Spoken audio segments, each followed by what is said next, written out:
Hey guys, welcome to season 60 of Video Underground, your #1 source for music entertainment. We have a fun show for you today as we take a look at Twitter feuds and the real-life consequences they have. And of course, we'll dive into the top news and highlights from the world of music. Let's not forget, we've added a special twist to the top 10 list this semester. In an effort to be more exciting, each list will have its own unique theme. I'm Sonia Lozano. I'm Charlie Nelson, and this is Video Underground.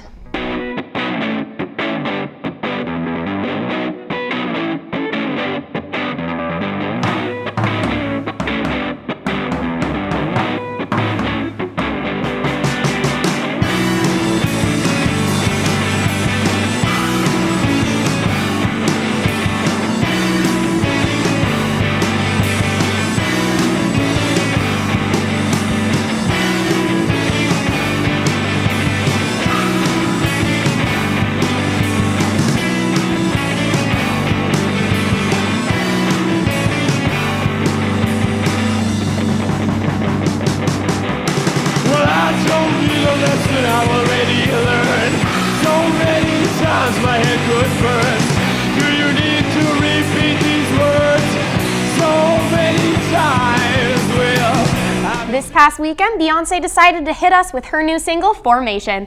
The surprise announcement came just one day before she was scheduled to perform at the Super Bowl. The music video features commentary on Hurricane Katrina and the Black Lives Matter movement. As of right now, the single is available to stream and download, but only through the music service Tidal. Oh yeah, Jay-Z owns that. Oh right.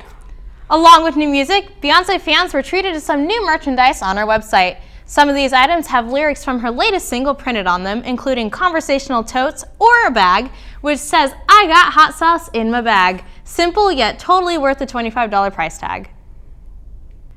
Every now and then, we all experience a little heartbreak, and with yesterday being Valentine's Day, and because we're quite cynical about love, here's our top 10 breakup songs.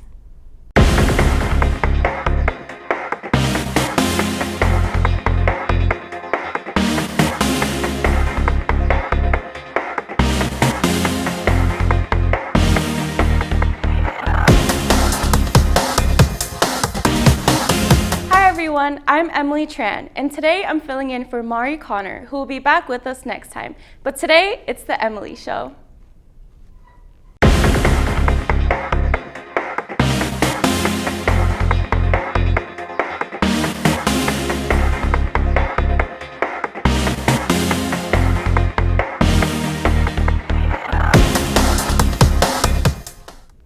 Back in 2004, at the young age of 13, JoJo released Leave, and immediately it found its way on the playlist of everyone dealing with a broken heart.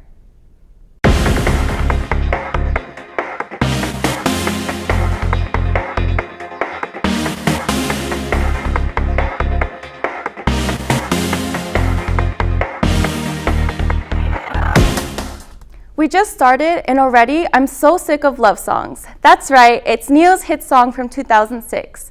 In this catchy anti-love song classic, we're reminded of how we just can't turn off the radio.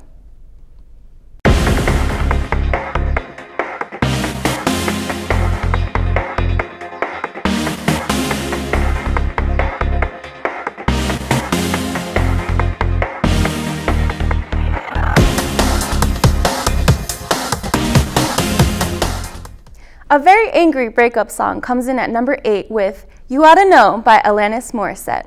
It's been 20 years since Jagged Little Pill came out, but this breakup song still has us asking if she'll do unspeakable acts in a theater. Even if this song is about Uncle Joey from Full House, it is still an amazing breakup song.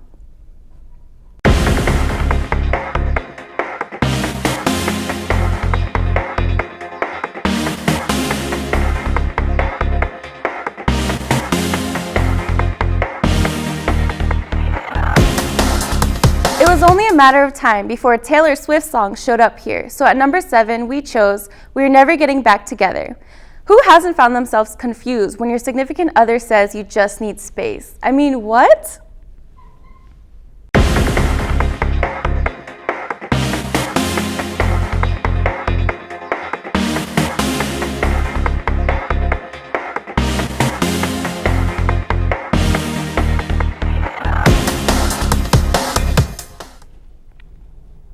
To the left, to the Never mind. At number 6, we have Irreplaceable by Beyonce. This song reminds us that we all can be replaced.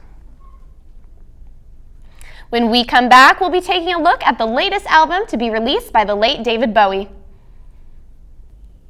I don't know about you, Allie, but I was really sad when I heard David Bowie passed away. Space Oddity, Life on Mars, The Man Who Sold the World, he just made so many good songs.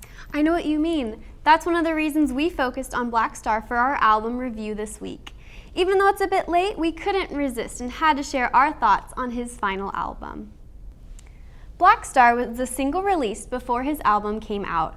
Of course, it's known that he was battling cancer towards the end of his life, but this song feels like a look into that fight. At first, Black Star does have an alarming sound to it. You could easily mistake this for a theme song of a satanic cult. Granted, it's really cool and hip satanic cult. However, the tone does change about halfway through and you almost feel better about what's happening. It's like Bowie was trying to say that this really sucks, yet it's all part of life. Of course, the music video for Black Star is a whole different level of crazy. Bowie's calming voice almost doesn't fit the setting. We get bodies shaking, a dead astronaut. It all just plays into the mysterious character that Bowie has always been. While Black Star is very different from the previous album, The Next Day, one thing remained the same, and that is the clever use of instruments in every song. Listeners are treated to a blend of saxophone, drums, and guitar in a way that only Bowie could pull off. The other single off this album was Lazarus, and this song is incredible. We still get that creepy environment in the music video, however this time it feels like Bowie is being attacked. While it's sad to see the struggle, the video shows that Bowie senses his eventual death, but he still feels like there's a lot of music to create. While most know the album for its 2 previously released singles, the rest of the album is still littered with great songs. Even though we don't get songs like Let's Dance that give off a pop vibe, there are plenty of up-tempo songs. This might be the best album to come out in 2016. It is absolutely the best to come out so far. It was reported that Bowie had some other music he was working on before he passed away, but as things stand, Black Star is the last new album audiences will hear. We'd absolutely recommend Black Star, and surprisingly, it's a good album to listen to while studying because you just get lost in the music. A few weeks ago, Wiz Khalifa was tweeting about marijuana, so naturally Kanye West, who thought the tweets were about his wife, went on Twitter and destroyed Wiz Khalifa. This entertaining moment from 2 celebrities got us thinking about Twitter fights in general. So we sent out our Emily Tran and Allie Smith into the field to do some investigating. We're here in Merle Hall, where our very own Mari Connor had a Twitter feud of her own not too long ago. We're here to sit down and talk about that experience. So Mari, tell me, how did this all start? Well, ever since I started doing the Top 10 Countdown, I've been getting these angry tweets from people who didn't like the songs we picked. It started with just a few, but then things got pretty bad. Really, what were they saying? I'm glad you asked. I actually saved some of these tweets to read. Tweet number 1. Hey, nice Top 10 Countdown. But have you tried not making that weird face when you talk? Tweet number 2. Video underground, more like video boring ground. Emily, this one's my favorite. Tweet number 3. Doing the top 10 takes real talent. No, seriously, you're like a more boring Carson Daly. At Emily Underground. Well, that's all we have for today. Back to you, Charlie. Hey, you want to be a rock star? The Stone Temple Pilots... If we're gonna start quoting Nickelback, then I'm out of here. Sorry. Only a few months after the passing of Stone Temple Pilots frontman Scott Weiland and the departure of Linkin Park's Chester Bennington, the band is looking to the internet for their new lead vocalist. In an open letter to fans on their website, STP asked that anyone who thinks they have what it takes to be the frontman to send in an audition tape. Beyonce wasn't the only headline this weekend, as Kanye West also hinted at a big announcement. The self-proclaimed voice of a generation has changed the title of his latest album multiple times. First, we had the titles Swish, Waves, and So Help Me God. Well, Sunday evening, Yeezy tweeted that there may be a new title in the works, but maybe that was just to see how many retweets he could get. And if you're curious, that number is 10,000. Well, it's that time of the year when the music industry celebrates the best music from the past year with the 58th Annual Grammy Awards Show. For Record of the Year, there are 5 finalists, including Taylor Swift and Kendrick Lamar. However, the surprise nominee is Really Loved by D'Angelo and the Vanguard from their album Black Messiah. Can it compete with the juggernaut that is Blank Space? We'll find out later this evening. For Album of the Year, there really isn't much to say. Taylor Swift's 1989 is probably the favorite, but let's take a look at some of the other nominees. Kendrick Lamar's To Pimp a Butterfly and The Weeknd's Beauty Behind the Madness, which featured the very popular song Can't Feel My Face, were also nominated. While once again the almighty Taylor Swift's Blank Space is nominated, the superstar may find herself trailing another nominee. Wiz Khalifa and Charlie Puth's See You Again is probably the most emotional song, as it was used in the Oscar-nominated Fast and the Furious 7 and reminds us all of the late Paul Walker. Rounding out the nominees are Kendrick Lamar for All Right, Girl Crush from Little Big Town, and Ed Sheeran for Thinking Out Loud. Hey Charlie, did you know that Vin Diesel thought that movie was going to get nominated for Best Picture? I'm sorry, Sonia, but I think Paul Walker will be winning an Oscar before Vin Diesel does. Too soon? Maybe.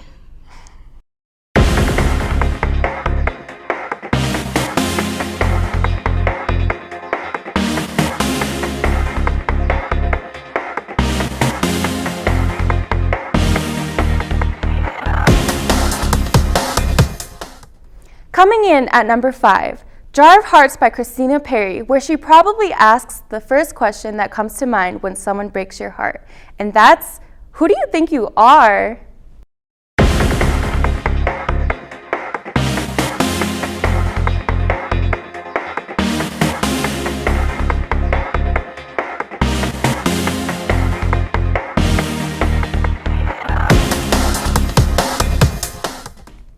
A song that's been covered multiple times, I Will Survive by Gloria Gaynor is a classic and empowering breakup song.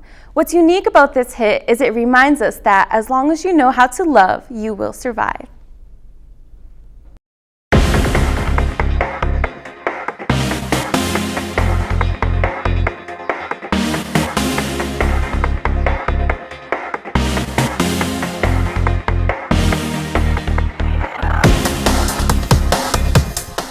It was a tough decision finding the best breakup song from Kelly Clarkson. Because of You is a reminder that breakups can be tough. So tough that it can be hard to trust yourself or anyone around you.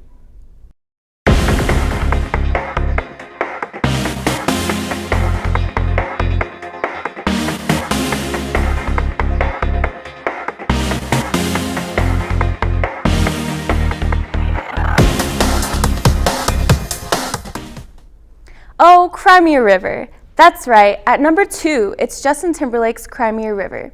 From his album Justified, JT said the one thing we've all been thinking. He just said it with more style and better dance moves.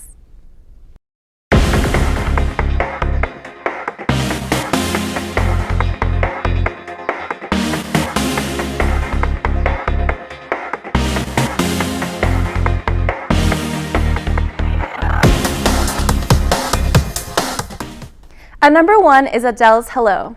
I don't think much explanation is needed here, with strong, relatable lyrics and, of course, that amazing voice. Hello is a song you're listening to if your boo decided to 86 your relationship this past Valentine's Day. Well, Charlie, what'd you think of the top 10 list? Well, I actually had a perfect Valentine's Day, so I guess none of those songs really applied to me. That's all the time that we have today. I'm Emily Tran. I'm Sonia Lozano. And I'm Charlie Nelson. Thanks for tuning in. And I actually didn't have a lot going on.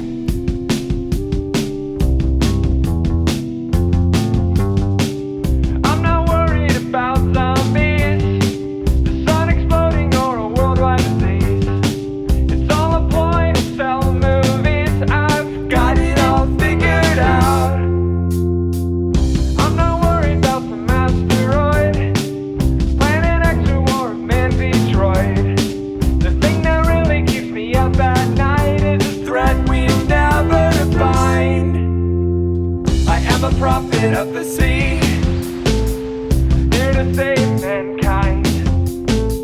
If everyone here listens to me, we may yet survive. Praise